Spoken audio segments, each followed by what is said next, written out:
E aí galera, hoje a gente vai ver um pouco sobre reações orgânicas, mais especificamente reações do tipo de adição, desidratação, oxidação e também a esterificação, beleza? Então, para começar, a gente vai ver um pouquinho sobre a de adição. E as reações orgânicas de adição, elas têm uma característica bem explícita para a gente saber se vai ocorrer ou não, que é o seguinte: sempre quando você tiver uma insaturação, a gente vai ter ali uma reação do tipo de adição. Por quê? Porque quando a gente está falando de reações orgânicas, a gente sempre vai ter elas por ruptura de ligações. Então você rompe uma ligação aqui e você forma uma nova ali, tá? Então, como que vai acontecer essa reação do tipo de adição? Basicamente, a gente vai ter a ruptura de uma das ligações que ocorrem. E por que a gente precisa de uma ligação dupla? Porque os carbonos, tá? Eles fazem uma ligação que a gente pode diferenciar em ligações sigma e ligações do tipo pi. Ligações sigma são as ligações aqui onde o nosso carbono está fazendo ligação apenas do tipo simples. A partir do momento que a gente tem uma dupla aqui, uma dessas ligações é do tipo pi e uma dessas ligações é do tipo sigma. Quando a gente tem uma tripla, a gente tem duas ligações do tipo pi e uma ligação do tipo sigma. E as ligações do tipo sigma, elas são muito mais fortes do que as ligações do tipo pi. Ou seja, quando a gente vai ter uma reação de adição, a gente não vai romper a ligação do tipo sigma, a gente vai romper a ligação do tipo pi, porque ela é um pouquinho mais fraca. E aí, dessa maneira, quando a gente tem a ruptura dessa dupla ligação aqui, a gente abre espaço para o nosso reagente entrar dentro da nossa estrutura. Então esse meu carbono aqui, ele fazia uma dupla e duas simples, né? Mas uma das ligações aqui na dupla foi rompida. Ou seja, esse meu carbono agora consegue fazer mais uma ligação e esse meu outro carbono também, já que a dupla foi rompida ali. O que vai acontecer então? Os meus reagentes vão entrar justamente aqui nesses espaços que foram abertos para fazer ligação. O meu A aqui do meu reagente vai se ligar a esse carbono e o meu B vai se ligar ao outro. E dessa maneira a gente teve aqui uma reação de adição, onde a gente precisou romper uma dupla ou uma tripla para a gente ter essa adição de algo ali, tá? E aí um detalhe que eu vou falar aqui já explicando a próxima é o seguinte, tá? Essas reações de adição, elas precisam de uma dupla ou uma tripla, por quê? Porque a gente sempre vai querer romper a ligação do tipo pi. Ou seja, em uma dupla ligação, eu preciso apenas romper uma das ligações, uma ligação pi. Se eu tiver uma ligação tripla e eu quiser romper todas as insaturações até chegar na ligação simples, eu vou precisar romper aqui duas ligações do tipo pi. Então a quantidade que você coloca para reagir é de acordo com a quantidade de ligações pi que você tem, tá? Por exemplo, aqui eu tenho uma dupla ligação no meu eteno. Quando eu fazer a adição desse gás hidrogênio aqui, ele vai acabar rompendo a ligação pi. Quantos mols a gente tem de gás hidrogênio? 1. Então, 1 mol do meu reagente consegue romper uma ligação pi. E aí, dessa maneira, o que vai acontecer? Essa minha ligação ela foi rompida, logo abriu espaço para mais uma ligação em cada um dos meus carbonos, que vão ser preenchidos por esses hidrogênios. Daí vem o nome desse tipo de reação de adição, hidrogenação. Tá? É quando o nosso gás hidrogênio ele faz essa quebra da ligação pi e ele se liga nesses espaços novos que foram abertos nas ligações do carbono. E aí, onde é que eu quero chegar aqui com aquela explicação da ligação tripla? Se aqui, por exemplo, fosse uma ligação tripla e eu quisesse romper todas as insaturações, todas as ligações pi, eu teria que utilizar 2 mols de gás hidrogênio. Por quê? Porque eu tenho duas ligações pi. 1 mol de gás hidrogênio só consegue romper uma. Então, para eu romper duas ligações pi, eu preciso de 2 mols de hidrogênio. E aí a gente vai ter aqui, ó, a nossa, finalmente, né, a nossa hidrogenação que a gente fala completa. Quando a gente tem uma hidrogenação completa, a nossa insaturação vira algo saturado. A insaturação some quando você tem uma hidrogenação completa.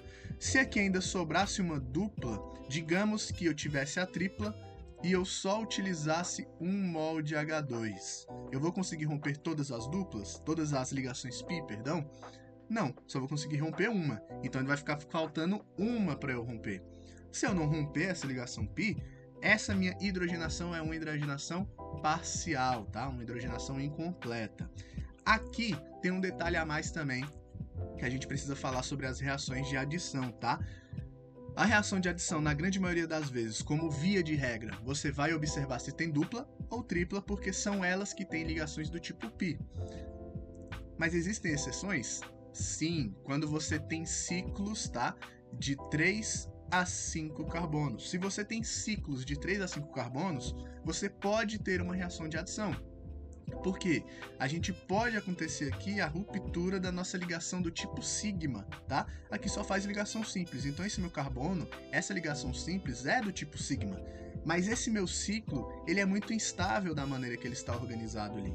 Então, para ele, é mais compensador, digamos assim, ele romper essa ligação para reagir com esse meu gás hidrogênio. E aí, rompendo essa minha ligação, abre espaço para eu fazer mais uma ligação de K e mais uma ligação de K. E, de quebra, esse meu ciclo, ele deixa de ser uma cadeia fechada e vira uma cadeia aberta. É como se eu tivesse aqui antes a ligação entre esses dois, certo? E eu rompi essa ligação, ela se abriu, tá? E aí os meus hidrogênios fizeram o que eles sempre vão fazer, vai se ligar nos espaços abertos, novos, vazios aqui, beleza? Então, hidrogenação, a gente tem como reagente o nosso gás hidrogênio. A nossa próxima reação aqui é a halogenação, e o nome já dá uma dica do que vai acontecer. Halogênios, tá? Quando você tiver gases halogênios reagindo aí com essas suas estruturas carbônicas, você pode ter uma halogenação. Caso você siga, né, as características ali que a gente já falou, de ligação dupla, ligação tripla. E nesse caso aqui, a gente tem uma ligação dupla, logo uma dessas minhas ligações é do tipo π e a outra é do tipo sigma. O que pode acontecer? Essa minha ligação aqui do tipo π, ela é rompida, o meu carbono abre espaço para fazer duas novas ligações que são preenchidas pelos meus halogênios, nesse caso aqui é o nosso cloro. Ah, que outros reagentes poderiam ser no lugar do cloro ali? Qualquer outro gás que fosse halogênio.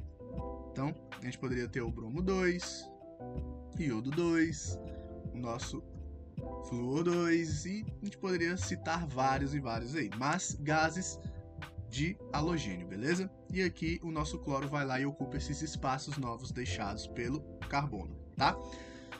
Tá, mas existe aqui uma reação que é bem especial, tá? Bem cobrada, inclusive, também, que é a hidrohalogenação.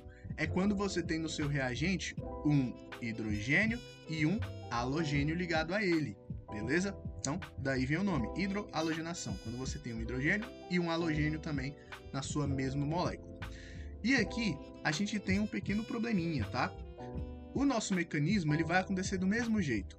Aqui a gente tem uma dupla, certo? E aqui eu sei que tem uma ligação π e uma ligação sigma. Aqui eu também tenho uma ligação π e uma ligação do tipo sigma, porque eu tenho duas duplas nesse caso. Mas agora vamos lá, a primeira coisa que eu falei no começo da aula. Quantos mols do meu reagente eu tenho? 1. 1 mol do meu reagente só consegue romper uma das ligações π. O que significa isso? Que essa minha dupla aqui ela vai continuar lá. Eu não vou mexer nela, porque eu não consigo romper. Tá? Se eu quisesse romper essa ligação π, eu ia precisar de 2 HBr, porque aí eu ia ter uma proporção, né, para eliminar essas ligações do tipo π, que são duas. O que vai acontecer aqui agora? Beleza, rompi a minha ligação π, mesma coisa de sempre. Esse carbono de K consegue fazer mais uma ligação, esse daqui também. Pergunto para vocês: o hidrogênio vai querer ficar em qual? Ou o bromo vai querer ficar em qual? Ele fica no primeiro ou ele fica no segundo?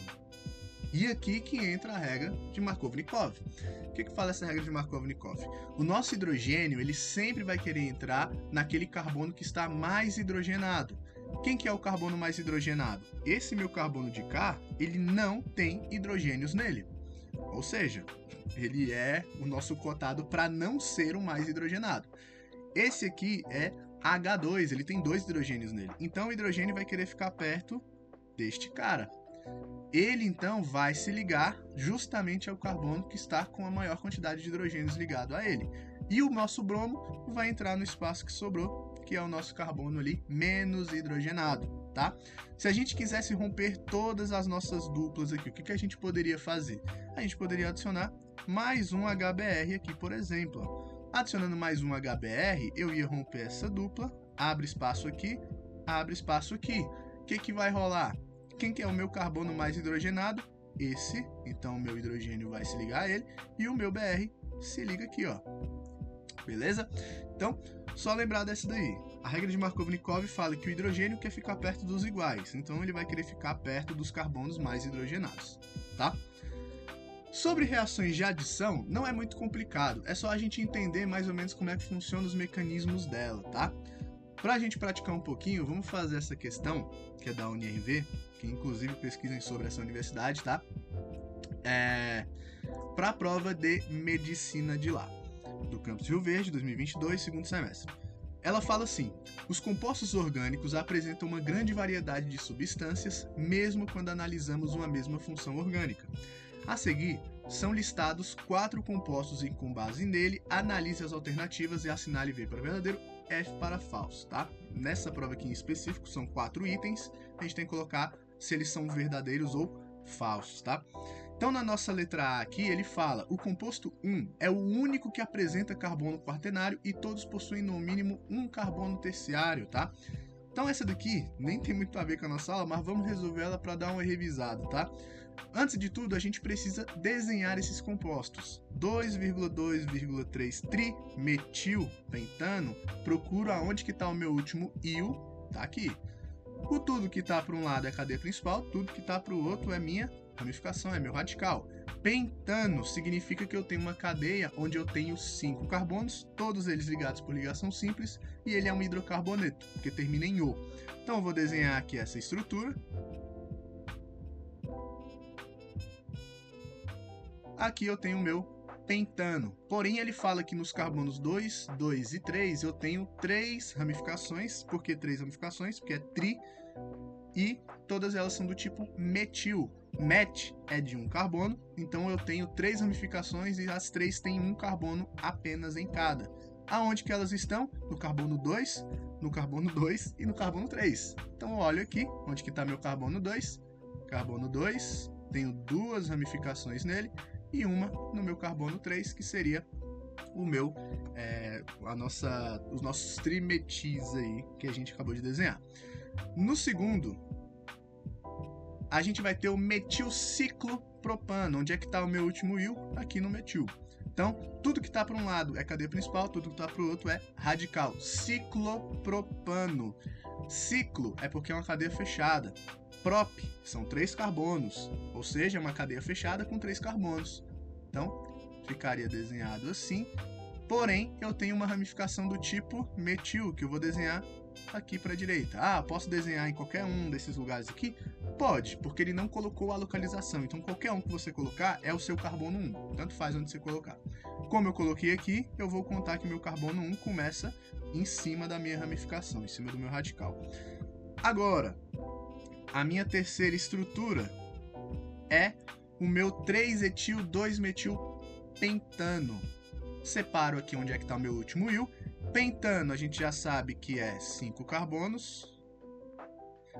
3-etil significa que no meu carbono 3 eu vou ter uma ramificação, um radical ligado ali do tipo etil. Et vem de 2 carbonos, então aqui no meu carbono 3 eu tenho uma ramificação que tem 2 carbonos. 1, 2. E no meu carbono 2 eu tenho uma do tipo metil, que é um carbono. Para a gente finalizar, 1,3 dimetilciclobutano. Ciclo vem aqui, né? Separamos antes, na verdade. O último íon, ciclobutano, seria a nossa cadeia principal, 4 carbonos. E no carbono 1 e 3 eu tenho 2 ramificações de metil. Eu tenho 2 ramificações do tipo metil, um carbono em cada. Então aqui eu tenho uma ramificação, 1, 2, 3. Aqui eu tenho a minha outra ramificação. E ele fala que o composto 1 é o único que apresenta carbono quaternário. Carbono quaternário, vamos relembrar aí. Carbono quaternário é quando a gente tem um carbono ligado a 4 carbonos, certo? Por isso o nome, quaternário. E onde que está esse carbono quaternário aqui? Esse carbono quaternário está exatamente onde eu circulei ali, ó. Ele tem um carbono para cima, um carbono para a esquerda, um para a direita e um para baixo. Quaternário. Aqui a gente tem um carbono terciário. 1, 2, 3. Só 3 ligações com carbono. Aqui eu também só tenho 3. Aqui eu também só tenho 3. Aqui eu também só tenho 3. E aqui eu também só tenho 3. Ou seja, a nossa afirmação aqui de que o composto 1 é o único que apresenta carbono quaternário está correto. E todos possuem no mínimo um carbono terciário? Sim, todos eles têm pelo menos um carbono ligado a outros 3 carbonos. Verdadeiro. Mas só de revisão, né? Porque a questão a gente não ia trabalhar, acabei esquecendo de tirar ela aqui. B. O composto 2 é o que sofre uma reação de hidroalogenação mais facilmente. E aí vamos observar. Reação de adição tem que ter insaturações, né? Dupla ou tripla. Todas as que a gente desenhou aqui agora não tem nem dupla e nem tripla. Ou seja, a gente está falando de exceções, tá? Então, quando você estiver fazendo provas, tá? E for fazer alguma questão em relação à reação de adição, observa os reagentes que têm dupla ou tripla. São eles os capazes de fazer esse tipo de reação. Mas quando não tiver, como é o nosso caso aqui, aí a gente vai para as nossas exceções, que eu falei lá antes, que são ciclos de 3 a 5 carbonos. E os nossos dois únicos ciclos aqui são quem? Carbono, a nossa estrutura 2 e a nossa estrutura 4. Qual deles tem a menor quantidade de carbonos? A minha estrutura 2. E quanto menor essa quantidade aqui de carbonos no seu ciclo, mais fácil é ele para sofrer uma reação de adição. Então, entre esses dois aqui, quem que vai conseguir romper mais facilmente a ligação do tipo sigma para ter uma reação ali? A nossa ligação, que seria do nosso metilciclopropano, porque ele tem uma menor quantidade de carbonos e uma menor quantidade de ramificações ali também, tá?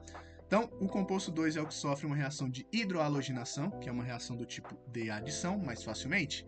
Sim! Vamos extrapolar aqui agora. Vamos desenhar e fazer essa reação de hidroalogenação acontecendo. Aqui eu vou redesenhar a mesma estrutura, só que agora mostrando os átomos, né, sem ser a fórmula de bastão. E vou preencher com os meus hidrogênios aqui. Se eu tiver uma reação aqui, no caso de hidroalogenação, eu vou precisar romper uma das minhas ligações do tipo sigma. Vou escolher essa aqui, por exemplo, tá?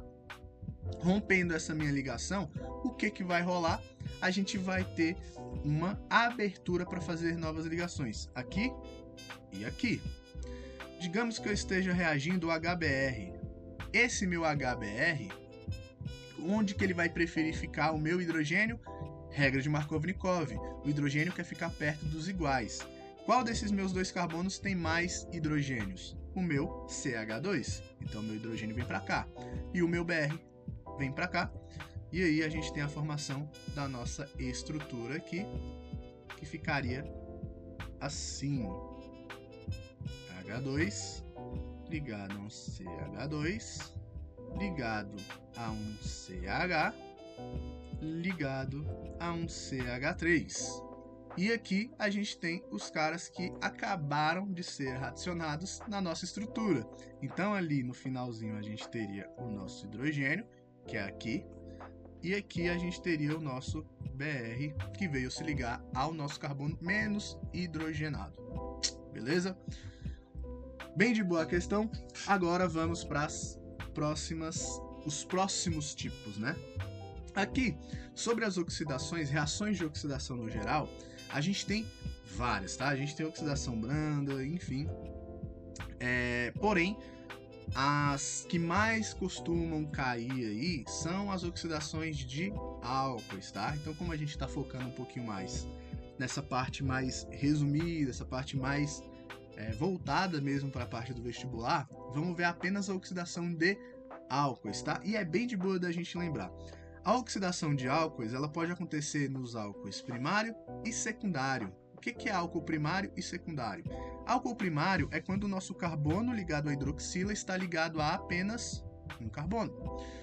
Um álcool secundário é quando o nosso carbono ligado à hidroxila está ligado a 2 carbonos. Um álcool terciário é quando o nosso carbono ligado à hidroxila está ligado a 3 carbonos. Esse aqui não realiza oxidação, tá? Ele não consegue fazer a oxidação porque esse nosso oxigênio, esse nosso carbono ali também, já estão ali no seu grau mais alto de oxidação e eles não conseguem oxidar para mais disso, beleza? Então, os únicos que conseguem oxidar, álcool primário, álcool secundário. No álcool primário, a gente tem um caminho de reação, onde o nosso álcool primário aqui, ele vai ser transformado em aldeído e, por fim, em ácido carboxílico, tá? As bebidas alcoólicas, por exemplo, elas possuem esse álcool primário na sua estrutura. E aí, no momento que a gente ingere, o nosso corpo passa por todo esse processo. Transformar em aldeído, transformar em ácido carboxílico. O ácido carboxílico, ele consegue ser eliminado do nosso corpo tranquilamente, tá? Porém, esse aldeído aqui, ele é tóxico pra gente. Ele faz mal. Por isso, né, que tem os efeitos colaterais de você ingerir muito. Porque quando você sobrecarrega o seu corpo com álcool, o seu corpo não dá conta de fazer essa oxidação de uma maneira rápida, onde o seu aldeído consegue ir logo virar ácido. E aí fica meio que ali engatado, não funciona muito bem a metabolização e o seu corpo não consegue processar tudo. Então você tem muito aldeído acumulado para virar ácido ainda. E aí vem os efeitos negativos do álcool, onde você ingere muito. E aqui, para a gente saber o que acontece, é basicamente a gente transformar o nosso álcool ali primário em um ácido carboxílico ali no final.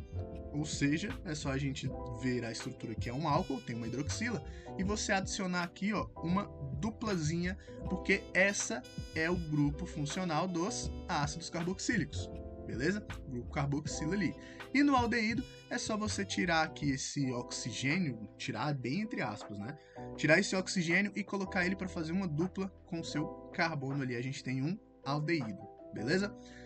Já quando a gente tem um álcool secundário, ele simplesmente vai virar cetona. Então aqui, onde a gente tem a hidroxila, você faz uma dupla e retira o seu hidrogênio. Você chega na sua estrutura final ali. Show? Então, sobre oxidação de álcoois é basicamente isso. Questões de vestibulares que vão trabalhar em cima disso não vão passar para mais do que esse conceito que eu estou falando para vocês. No máximo, desenhar o que pode virar. Mas como vocês viram, é muito tranquilo você transformar um álcool primário em ácido, em aldeído, álcool secundário em cetona. Só você mudar algumas ligações ali que você chega no final. Beleza? Agora, sobre eliminação, também é um outro tipo de reação orgânica, tá? Onde a gente tem a eliminação de uma molécula simples. Essa molécula simples pode ser um ácido simples, tá? Um hidrácido ali, ou água, ou a própria amônia, tá? Porém, como eu falei para vocês, a gente vai focar um pouquinho mais em partes para vestibulares, né? E a reação de eliminação, a gente tem duas que são muito famosas, tá? Que é a desidratação alcoólica e a esterificação, que a gente vai ver já já. A desidratação alcoólica, ela pode acontecer de duas maneiras: intramolecular e intermolecular. A desidratação intramolecular é porque a sua desidratação ela acontece dentro da própria molécula, ela não precisa de mais nada reagindo, ela só precisa da própria molécula para acontecer o processo. E como que ocorre isso? Esses hidrogênios que estão aqui, eles vão se ligar a esse grupo H, a essa hidroxila. Então, um desses meus hidrogênios, vamos dizer que um deles está aqui para baixo. Vou redesenhar a posição desses hidrogênios para ficar mais fácil. Aqui para cima tem um, aqui para baixo tem um e aqui tem outro. Esse meu hidrogênio aqui, ele vai querer se ligar a esse meu OH. E no momento que ele faz isso, a gente forma a famosa água, que está lá no final. Mas no momento que isso acontece, esse meu carbono acabou de perder a ligação dele com a hidroxila, OH, e esse meu carbono acabou de perder a ligação com o hidrogênio. Como que eles resolvem esse problema? Eles vão fazer uma dupla. Então, quando a gente tem uma desidratação intramolecular, a gente sempre vai ter a formação de um alceno, onde você forma uma dupla aqui entre esses dois, e a minha hidroxila com o hidrogênio do carbono vizinho vai sair para formar água. Agora, quando a gente tem uma desidratação intermolecular, essa desidratação não acontece dentro da própria molécula. Ela vai acontecer entre duas moléculas de álcool. Então, aqui no caso, eu tenho duas moléculas de etanol. E o que acontece? O OH de uma das minhas moléculas vai reagir com o hidrogênio da hidroxila da minha outra molécula. Então, esse OH vem, captura esse hidrogênio e forma água. Porém, o que aconteceu agora? O nosso carbono perdeu a ligação dele e esse meu oxigênio também perdeu a ligação que antes ele estava fazendo. O que vai acontecer? Esse meu oxigênio vem se ligar ao meu carbono e aí a gente tem a formação de um éter. Então vejam a diferença. Intramolecular e intermolecular, você tem resultados totalmente diferentes. Na intra, dentro da própria molécula, você forma um alceno, forma uma dupla nova, e na intermolecular, você forma um éter, uma nova função orgânica, tá? Então, são essas duas maneiras que podem acontecer. E para a gente finalizar, tá? Falar aqui sobre reações especiais, porém, isso aqui a gente termina no próximo vídeo, na próxima aula dos próximos módulos. Mas as nossas reações especiais aqui, existem algumas que a gente sempre trabalha para preparar, né, para as provas, porque dá para a gente explicar ela dentro das classificações de reações orgânicas, mas é interessante a gente sempre destacar elas para você saber identificar, beleza? Uma dessas reações especiais é a esterificação, que é uma reação de eliminação, mas a gente destaca ela dessa classificação porque ela é muito importante. A esterificação, o próprio nome já dá o que ela faz ali, né? Esterificação, ela vai formar éster. Como? Ela precisa de um ácido carboxílico e um álcool, tá? O OH, a hidroxila do ácido carboxílico, reage aqui com o hidrogênio do meu álcool e aqui a gente tem a nossa reação química de esterificação. Esses dois se juntam para formar a água, H2O, e acontece o mesmo caso anterior. O meu carbono está sem ninguém para se ligar, o meu oxigênio também está sem ninguém para se ligar. Como que eles resolvem esse problema? Se ligam entre si. E aí a gente tem a formação do nosso éster com a ligação entre esses dois aqui, carbono com oxigênio e o oxigênio com o próprio carbono e o nosso éster, tá? Então, se a gente pegar aqui o ácido etanóico reagir com o etanol, a gente tem aqui esse nome que é etanoato de etila. E esse ato e ila aqui parece muito nomenclatura de sais. Por quê? Porque isso daqui é mais ou menos o que acontece durante a reação de esterificação. O nosso ácido aqui, ó, ele é responsável por esse lado da nossa molécula. É ele quem está dando as características da carbonila, toda essa parte da esquerda da minha molécula. E tudo que está para a direita aqui seria a parte derivada lá do meu álcool. Então, por isso que quando a gente vai fazer essa nomenclatura, eu ensinei lá para vocês, a gente separa a partir do meu oxigênio heteroátomo. Do lado que tiver a minha carbonila, a gente começa a nossa nomenclatura aqui, prefixo, infixo, oato, de, e aí você termina nomeando tudo que está do outro lado. Nesse caso, etila, tá? A partir disso, dá para você saber quem que é o ácido e o álcool que formou tal éster. Dá para você saber se você reagir um ácido com um álcool, qual que vai ser o éster formado, tá? Então a esterificação ela te responde muitas coisas aqui e dá pra gente aprender muito sobre como que funcionam os mecanismos de cada uma delas, tá? Sobre as reações aqui, a gente já viu a grande maioria delas, vai ficar faltando somente duas ali, se eu não me engano. E aí a gente encerra essa parte de reações orgânicas, tá? Reações de substituição, a gente já deu uma olhadinha antes. Então, já foi aí grande parte da nossa, do nosso conteúdo de reações orgânicas, beleza? Então a gente fica por aqui e falou!